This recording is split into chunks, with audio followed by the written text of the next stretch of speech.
오늘 나온 뉴스들을 언박싱해드립니다. 기자 언박싱. 오늘은 오마이뉴스 박종호 기자 나왔습니다. 어서 오십시오. 네, 안녕하십니까. 경기도 부천에 사는 한 살 여자아이와 또 부모가 코로나19 양성 판정을 받았는데 네.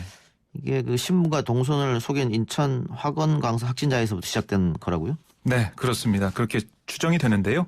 부천시 중동에 거주하는 A씨 부부와 그의 딸 한 살 그 B양이 코로나19 확진 판정을 받았는데 어떻게 이런 게 가능했느냐. 이 미추홀구 탑코인 노래방에서 감염된 택시기사가 지난 10일 일했던 부천 한 뷔페 식당에서 이 가족이 돌잔치를 했습니다. 당시 택시기사가 프리랜서 사진사로 돌잔치 촬영을 맡았는데요. 아마 이때 감염된 것으로 좀 보이고 있고요.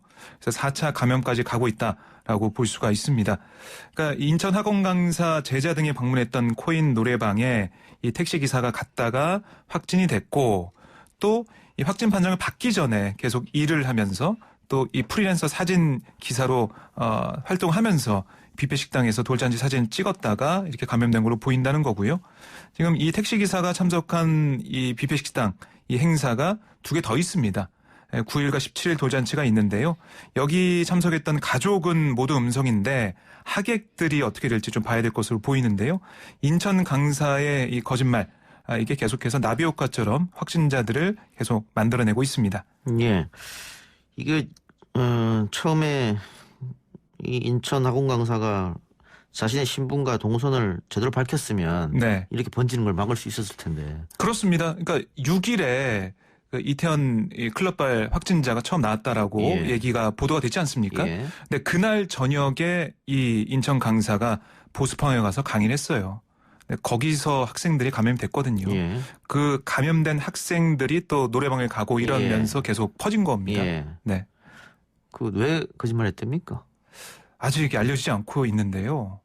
그 뭔가 이 자신이 받을 불이익이나 아니면은 어떤 처벌 여기에 대해 걱정이 있지 않았나 이렇게 추정을 해봅니다. 예. 근데 인천시가 관내 코인 노래방에 오늘부터 2주간 영업 정지를 명령했습니까? 네, 그러니까 집합 금지 명령을 내렸어요. 아하, 예, 네, 예. 사실상 영업 정지 예, 명령이죠. 모이지 말라고 한 거니까요. 인천 학원 강사를 고리로 한 지역 감염이 확산한 자 내린 명령인데요. 노래 연습장 2,362개소에 대해서는 만 19세 미만 미성년자의 집합 금지 조치를 하고 코인 노래방 108개소에 대해서는 모든 시민을 대상으로 집합 금지 조치를 시행했습니다. 정부도 이 상황을 좀 보면서요. 코인 노래방 같은 경우는 전국적으로 영업을 정지하는 행정명령을 내릴지 고심하고 있습니다. 왜냐하면 여기 미성년자들이 또 많이 방문하고 있고 예. 이 방역 수칙을 잘 지키지 않을 가능성도 있기 때문에요. 또 코인 노래방을 보면은 굉장히 좁습니다. 예. 밀폐돼 있고 예. 이게 환기가 안 되기 때문에요. 감염 위험이 크거든요. 검토를 좀 하고 있습니다. 노래 부르면 당연히 비말은 틀 테고. 그렇습니다. 예. 또 이 너무 좁기 때문에요. 그게 예. 남아 있습니다. 예. 네. 또 지금 대구의 한 고등학교에서는 하루 만에 코로나19 확진자가 나왔는데 등교하고 나서 네. 수성구에 대구 농업 마이스터고가 있는데요. 이 기숙사에 입소한 고3 학생 한 명이 코로나19 확진 판정을 받았습니다. 경북 구미 출신인 이 학생은 지난 19일 오후 기숙사에 입소한 다음 날 검체 검사를 했고 오늘 양성 판정을 받았는데요. 학교 측은 다행히 오늘 1교시 수업 시작 직전에 결과를 통보받고 학생들을 다 귀가 조치했습니다. 사망 학생이 94명인데요. 다 집으로 돌아갔고요. 기숙사생 17명은 격리 조치를 했습니다. 검사를 하고 있고 학교 시설 같은 경우는 이틀간 폐쇄하고 방역을 하고 온라인 원격 수업으로 전환을 했습니다. 그리고 양천구 같은 경우는 서울 양천구 같은 경우는 초등학교 3곳 이상이 27일로 예정된 그러니까 1, 2학년 학생들의 등교 연기를 검토하고 있어요. 예. 왜냐? 어제 양천구 신월동에 있는 은혜교회 관계자 한 명이 확진 판정을 받았거든요. 예. 그래서 그 지역 학부모들이 너무 걱정하고 있어가지고요. 등교를 연기하는 것을 검토하고 있습니다. 알겠습니다. 자, 코로나19로 직격탄을 맞았던 소상공인들. 이 재난지원금 때문인가요? 그 소비가 늘어서 소상공인 매출도 많이 덩달아 뛰었다면서요? 네, 우리가 뭐 지금 보면은 정육점에 사람도 많고 예. 시장에 가면 뭐 이 온기도 좀 퍼지는 것 같고 예. 소비 심리가 회복됐다는 말을 했는데요. 예. 이게 수치로 좀 확인이 됐습니다.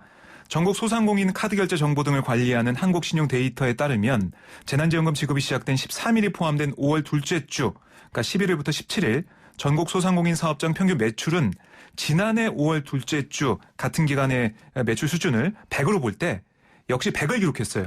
똑같다는 겁니다. 그러니까 이는 이 기간 전국 소상공인 매장의 카드 매출이 지난해 동기와 같다는 의미로 코로나19로 직격탄을 맞았던 소상공인 매출이 재난지원금 소비 덕에 상당 부분 회복됐다. 이렇게 풀이를 하고 있습니다. 저도 지난주 그 동네 고깃집을 갔는데 네. 이 고기 먹자 골목이었거든요. 양쪽에 다. 네네. 그 업체가 한 10여 개 있는데 다 꽉 찼더라고요. 아, 그래요? 예. 이게 재난지원금 때문이 아닌가. 네. 개인적으로 그렇게 생각했는데 이렇게 효과가 입증이 된다고 하면 네. 재난지원금 효과 없을 것이라고 얘기했던 전문가들은 좀 머쓱해진 것 같네요. 그렇습니다. 뭐 이게 사실 의견이 엇갈렸어요. 예, 효과가 있다, 효과가 없다 엇갈렸는데 지금 데이터가 나오니까 예. 효과가 있는 걸로 저희가 봐야겠죠. 예. 네. 업종별로 살펴볼까요? 네, 업종별로 보면 뭐 짐작하실 겁니다. 이게 올해와 지난해 1분기 한 은행이 개인 신용카드 매출 데이터를 분석한 이 데이터도 있거든요. 예. 이걸 보면 코로나19로 가장 큰 타격을 입은 곳은 여행 관련 업종이었습니다. 예. 국내 여행사의 1분기 카드 매출액이 지난해 같은 기간에 비해 59%, 면세점은 52%, 항공사는 50%가 줄었어요. 정말 예. 많이 줄었고요. 예. 특히 코로나19 신규 확진자가 절정이었던 3월 같은 경우는 작년 같은 달보다 면세점이 88%, 여행사가 85%, 항공사가 74% 매출액이 감소를 했습니다. 그다음에 후원 권고를 받은 학원 업종과 영업 규제를 받은 유흥업도 매출 감소가 컸고요. 반면에 인터넷 쇼핑, 코로나19 사태 이후 호황을 누리고 있습니다. 1분기 인터넷 쇼핑 이용액이 무려 41%, 그 홈쇼핑 매출은 19%가 늘었어요. 예. 하지만 대부분의 오프라인 쇼핑 매출은 줄었는데요. 뭐 백화점이나 대형마트가 줄었고요. 비대면 업종만 상승했군요. 그렇습니다. 다만 비교적 집에서 가까운 거리에 있는 편의점, 그다음에 작은 슈퍼마켓 이런 곳은 매출이 각각 6%, 12% 늘었습니다. 예. 정육점의 선물 매출도 26%, 농산물 매장은 10% 증가를 했고, 그러니까 집에서 식재료를 구입해서 요리해 먹는, 그러니까 홈쿡 현상이 확산됐다 이렇게 볼 수가 예. 있고요. 성형외과와 안과도 각각 9%, 6% 매출이 늘었습니다. 예. 이것도 참 어떻게 보면 좀 신기하다는 느낌이 드는데요. 왜냐? 집에 있는 시간이 늘어나면서 이런 시술을 받는 사례가 많았던 것으로 분석이 되고 있습니다. 네. 알겠습니다. 정치권 이야기 해보죠.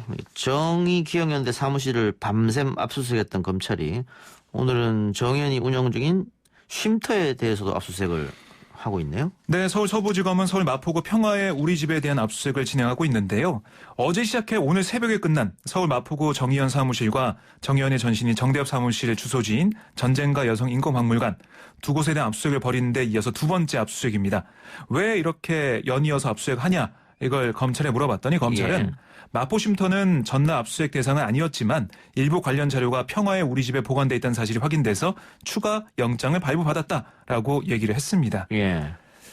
뭐 이 결과 좀 봐야겠지만 어쨌든 이 시민사회 단체들에서 정 의원과 윤 당선인을 업무상 횡령 배임 등의 혐의로 잇따라 고발하고 있지 않습니까? 관련된 회계장부와 각종 사업 관련 자료를 검찰이 확보한 것으로 알려지고 있습니다. 예. 미래통합당에서는 윤미향 당선인과 정 의원 관련 의혹 진상규명을 위한 TF를 구성하기로 했네요. 그렇습니다. 이종배 통합당 정책위 의장이 오늘 당선인 워크숍에서 진상을 규명하고 수사 사태를 촉구하고 국정조사 추진도 논의하겠다라고 얘기를 했습니다. TF 구성 입장을 밝힌 건데요. TF 위원장은 곽상도 의원이 맡을 예정입니다. 그러니까 어쨌든 그 야당 입장에서는 윤미향 이 당선인 관련된 여러 논란을 21대 국회가 열리면 어떤 주도권 싸움에서 좀 예. 치고 나갈 수 있는 그런 소재를 좀 보는 것 같아요. 예. 네. 뭐 21대 개원하자마자 이 문제로 여야가 공방을 벌이겠습니다. 그럴 가능성이 커 보입니다. 지금 민주당은 사실관계 확인이 먼저다. 이런 확고한 방침인데 정의당은 민주당을 향해서 책임 있는 조치를 촉구했는데 책임 있는 조치라는 것은 뭐 사퇴하라 이 얘기입니까? 그것까지 제명하라는 겁니까? 포함이 돼 있는 걸로 풀이가 됩니다. 이른바 그러니까 언론에서 볼 때는 정의당이 데스노트에 윤미향 당선인을 올린 게 아니냐 이렇게 좀 분석을 하고 있는데요. 심상정 대표가 오늘 당 상무위원회의에서 민주당은 지금까지 사실관계 파악이 먼저라면서 당선자 개인 해명에만 맡겨놓고 있다. 근데 윤 당선인의 해명이 신뢰를 잃었다. 민주당은 조속히 진상을 파악해서 국민께 밝히고 진실에 상응한 책임 있는 조치를 내놓기 바란다라고 밝혔습니다. 물론 심상정 대표가 얘기한 것 중에는 관련 단체들의 의혹으로 인해서 진실과 정의를 위한 그동안의 시민사회 노력이 폄훼돼서는 안 된다라고 얘기를 하고 있고요. 더 나아가 일본의 국가적 책임과 사과와 배상 등 궁극적인 책임 규명을 위한 노력들이 위축되지 않도록 시시비비와 책임 규명이 조속히 이뤄져야 한다라고 강조를 했습니다. 20대 국회에서는 정의당의 데스노트, 정의당이 반대하면 결국은 뭐 후보들이 하차하거나 이런 네. 일이 벌어졌는데 21대도 이어질까요, 그게?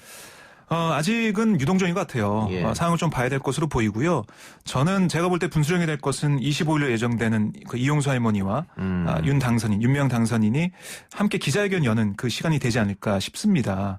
윤명 당선인이 사실 기자회견을 통해서 모든 의혹에 대해 하나하나 꼼꼼히 해명하는 시간이 없었어요. 예. 이게 좀 많이 아쉬운데요. 그래서 하나하나 그러니까 언론이 어떤 의혹을 내놓을 때마다 그때그때 해명하는 그런 식이 됐거든요. 예. 그러니까 뭐 기업 관계도 헷갈리고 여러 가지 힘든 점이 있었는데 예. 이번엔 준비를 잘해서 예. 여러 가지 의혹에 대해 그리고 그 의혹의 꼬리를 무는 의혹에 대해서 잘 준비를 해서 철저하게 해명을 한다면 의혹을 해소할 수가 있다면 저는 이 문제가 뭐 제명 조치나 이런까지 가지 않을 거로 보이는데요. 만약 그런 게 좀 미비하게 된다면 통합당 TF도 아까 말씀드렸고 정의당 데스노트 말씀드렸지만 이런 공세가 계속 이어질 것으로 보입니다. 알겠습니다.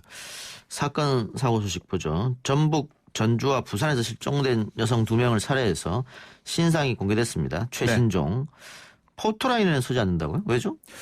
그러니까 지금까지 이 포토라인에 서서 신상이 좀 얼굴이 좀 공개됐던 예, 상황을 좀 예, 보면 어떤 예. 상황이었냐? 경찰에 있다가 검찰에 송치되는 과정에서 자연스럽게 얼굴이 공개가 됐습니다. 그러니까 원래는 마스크를 쓰고 뭐 모자로 가리고 이렇게 가는데 신상이 공개이기 때문에 마스크를 쓰지 않고 모자도 쓰지 않거든요. 그러니까 경찰에 그 사무실 문을 나서면서 그 앞에 기다리고 있던 취재진들에게 얼굴이 공개되는 거예요. 예.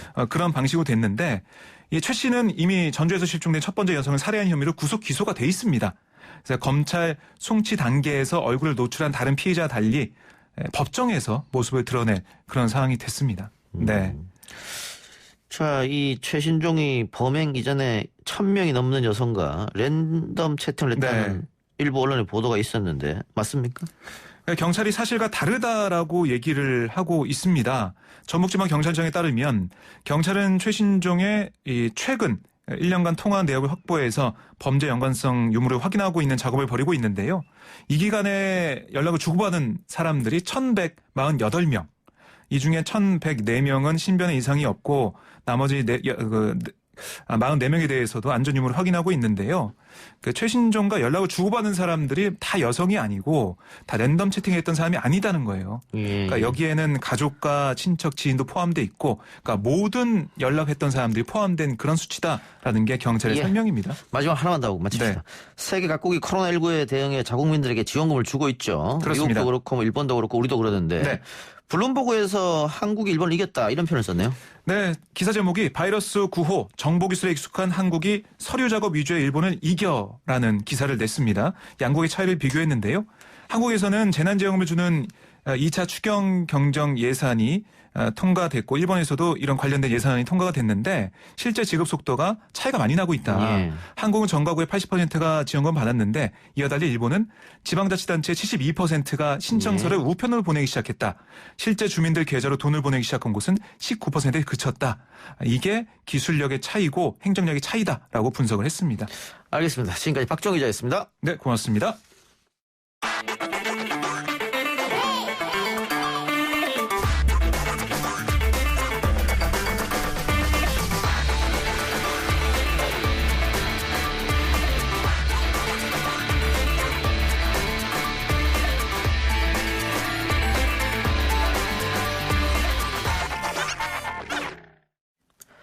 (20대) 국회가 어제 마지막 본회의를 열고 밀린 법안 처리에 나섰습니다만 막차를 타지 못하고 폐기된 법안은 많습니다. 지난해 세상을 떠난 구하라 씨의 친오빠가 올린 입법 청원으로 부모나 자식 등에 대한 부양 의무를 게을리하면 재산을 상속받지 못하도록 하는 일명 구하라법도 국회 문턱을 넘지 못했죠. 관련해서 고 구하라 씨의 친오빠 구호인 씨 연결해서 이야기 나눠보겠습니다. 구호인 씨 나와 계십니까? 네, 안녕하세요. 예. 지금 막 재판이 끝났다고 들었는데 어떤 재판입니까? 최 씨 관련돼서, 예. 최 씨가 항소한 거에 관련돼서 재판이었습니다. 예, 알겠습니다. 뭐 재판 관련돼서는 다음에 다시 한번 여쭤보기로 하고요. 네. 자, 구하라 씨가 세상을 떠난 게 지난 11월이었으니까 반년쯤 흘렀는데 네. 정신없이 보냈을 것 같아요. 네, 그냥 동생이 이제 남겨둔 것들 정리도 해야 되고, 예. 그리고 이제 그러니까 팬들이 찾아오신 납골당도 다 사람들 이제 인사하게끔 정리도 해줘야 되고요. 그리고 여기 제가 이제 제 생업도 있어서 예. 정말 바쁘게 그냥 움직였던 것 같습니다. 예. 남매가 또 유독 애틋해서 더 뭐 상심이 크셨을 것 같은데. 그렇게 소중한 동생이 떠난 이후에 직접 국민청원 게시판에 그 입법 청원을 하셨습니다. 네, 그 변호사님 통해서 올렸었습니다. 그렇게 하게 된 계기가 있을까요? 그 친모께서는 저희를 키워주지 않으셨어요. 저희한테 이제 저나 동생이랑 자라나면서 그 부모에 대한 정을 이제 모르고 커왔는데 예. 그 양육 의무도 안 하신 친모께서 예. 동생이 이제 이렇게 되고 나니까 그 동생 재산을 요구를 하니 제가 너무 억울하고 분하더라고요. 제가 어허. 제 생활에 너무 지장이 갈 정도로 스트레스 너무 많이 받았고 예. 근데 이 아픔이 앞으로도 계속 다른 사람들이 겪을 것 같아서 예. 이 계기로 법이 바뀌었으면 예. 싶어서 변호사님과 함께 진행하게 됐습니다. 예. 뭐 구하라 씨뿐만이 아니고 그 전에 뭐 세월호 참사 때도 그렇고요. 뭐 경주 리조트 사건 때도 이 비슷한 일이 많이 있었습니다. 네. 근데 그 구하라 씨가 몇 살 때 친모가 집을 나갔었던 겁니까? 11살이었고 동생은 9살. 그러면 그 이후로 성인 될 때까지 뭐 이렇게 주기적으로 만난다거나 이런 건 전혀 없었습니까? 금전적으로 지원해 준다든가? 네, 금전적으로 저희가 지원받은 적도 없고 저희 뭐 초등학교 입학이 그러니까 초등학교 졸업식이라던가 중학교 입학 졸업식 이럴 때도 한 번도 오신 적도 없고 연락도 해오신 적이 없었습니다. 예. 그러다가 그러면 구하라 사망 이후에 갑자기 나타나서 구하라 씨가 남긴 재산을 달라 이렇게 된 겁니까? 네, 그 전에 동생이 이제 그 마음을 치유를 하고자 의료진께서 친모를 찾아가라고 해서 예. 연락을 했었고요. 동생이 예. 먼저 동생이 먼저 연락을 했었고 그 뒤로 이제 시장이 끝나고 나서 예. 그 변호사 통해서 저희한테 이제 그 요구를 했었습니다. 예. 그런데 이 법이 뭐 이번에 아쉽게 통과가 안 됐습니다만 네, 통과가 됐다고 하더라도 이 소급 적용은 안 되기 때문에 네. 이 법의 혜택을 못 받지 않습니까? 그거 알고 계셨죠? 네, 알고 있습니다. 그럼에도 불구하고 이렇게 애썼던 이유는 어디 있을까요? 약간 정의라고 해야 될까요? 이게 시대가 변한 만큼 법도 바뀌어야 됐는데 이 상속법이 듣기로는 60년 전부터 지금까지 계속 끌어온 거였고 예. 그리고 그러니까 세월호 때도 그 법안을 계속 제시를 했는데 통과가 안 됐는데 예. 그 제가 이제 유명한 연예인 가족으로 이슈가 돼서 이 법을 바꿨으면 좋겠고요. 그리고 저와 같은 이 아픔을 다른 사람들이 겪지 않았으면 좋겠어요. 예. 그럼 친모가 변호사와 함께 그 고인 씨 찾아와서 그 재산의 반을 달라 이렇게 한 겁니까? 찾아오시기보다는 그 발인 이틀 뒤에 부동산 거래건이 있었는데 예. 저도 이제 내신 친모 쪽에서 올 줄 알았었는데 변호사 두 분만 딸랑 오시더라고요. 아하. 이 법적으로는 그 아버지하고 이제 친모하고 이렇게 나눠 갖게 되는 거지 않습니까? 네. 아버지는 어떤 말씀 해주셨어요? 아버지께서는 이제 그 저희를 키워주시기 이제 힘든 상황이셔서 예. 그 건설 현장에 일하시다 보니까 여기저기 돌아다니셨어요. 그러다 한 번씩 오시는 정도였고 예. 아버지께서는 그 하나 재산을 어떻게 내가 손댈 수 있겠냐 어허. 그러시면서 네가 하나를 돌봐준 만큼 네가 잘 해결할 것 같다면서 함께 양도해 주셨어요. 고인 씨한테 양도하셨군요. 네. 예. 네. 알겠습니다. 뭐 20대 때는 통과가 안 됐습니다만 21대는 이 법이 꼭 통과됐으면 하는 바람이네요. 오늘 인터뷰 고맙습니다. 네, 감사드립니다. 예. 지금까지 고 구하라 씨 친오빠 구호인 씨였습니다. 1, 2부 순서 마치고요. 뉴스 듣고 저는 6시 10분 3부로 찾아옵니다.